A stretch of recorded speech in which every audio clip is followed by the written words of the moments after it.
Miłośnicy wypoczynku od dawna cenili sobie połączenie zalet fotela i huśtawki. Tak powstały meble na biegunach, ale powoli odchodzą one do lamusa. Na naszych tarasach i w ogrodach królują teraz fotele wiszące, zwane także kokonami. Aby przyjrzeć się ich produkcji, wybieramy się do Nowego Targu, gdzie od 30 lat działa rodzinna firma Timber Plus, sprzedająca w Polsce swe wyroby pod marką Cillo. Gotowi? Ruszamy!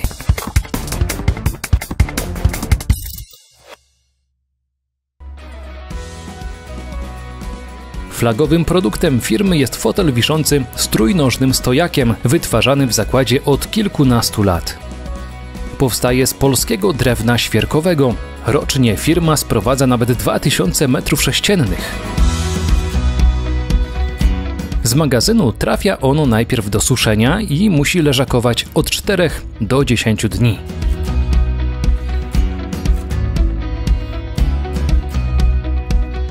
Potem drewno jest docinane piłą do pakietów. W przypadku naszego fotela musi to być dokładnie 210 cm. Następnie kantówka trafia do strugania. Zajmuje się tym specjalna obrabiarka, a zadaniem pracowników jest jedynie wkładanie drewna do maszyny. Po struganiu czas na rozkrój. Tak powstają listwy do konstrukcji fotela. Operator odrzuca wadliwe, natomiast te bez wad trafiają dalej do klejenia i wyginania. Na pakiet listew nakładany jest klej, a prasa nadaje drewnu odpowiednią krzywiznę.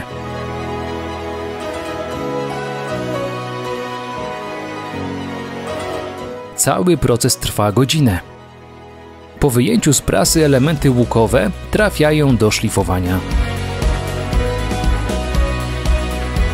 Po oczyszczeniu i wyszlifowaniu powierzchni części wędrują do obrabiarki CNC. Na stole 5-osiowej sterowanej numerycznie maszyny dokonuje się wszelkich obróbek w drewnie, takich jak docinanie, wiercenie otworów technologicznych czy frezowanie.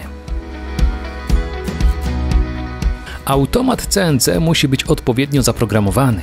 Projektant ustawia w specjalnie dedykowanym programie, gdzie dokładnie elementy drewniane mają zostać nacięte lub przewiercone.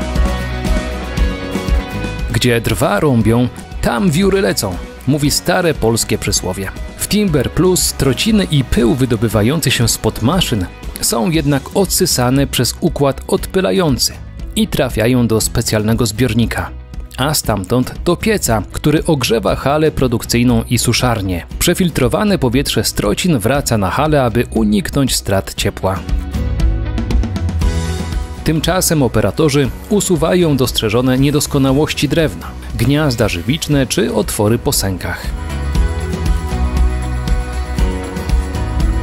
Konieczne jest powtórne szlifowanie przyklejonych zaprawek oraz wszelkich innych niedokładności. Po wygładzeniu oraz zaokrągleniu krawędzi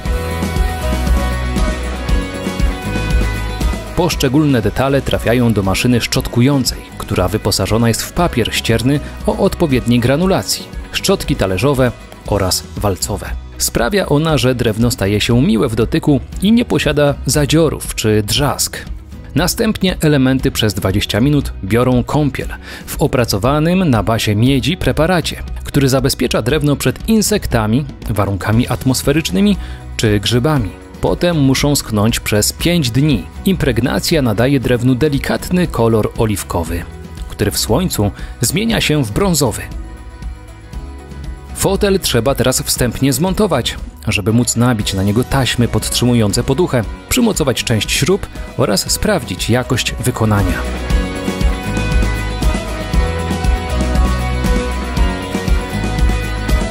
Potem znów jest rozkładany i kierowany do opakowania. Czymże jednak byłby fotel bez wygodnego siedziska? W zakładzie znajduje się więc szwalnia, w której powstają poduchy z tkanin odpornych na zabrudzenia, wodę i promienie słoneczne. To ręczna robota, w której liczy się jakość i precyzja. Gotowe poduchy są wypełniane granulatem z pianki poliuretanowej, a następnie nakłada się na nie poliestrową tapicerkę. razem z rozmontowanymi fotelami trafiają do kartonów i ruszają w drogę do klientów. Przede wszystkim w Niemczech, Francji, Wielkiej Brytanii, a nawet Stanach Zjednoczonych. Rocznie to ponad 2000 sztuk, a amatorów relaksującego bujania wciąż przybywa. Jeżeli spodobał Wam się ten odcinek, to koniecznie musicie zobaczyć, jak działa nowoczesny tartak.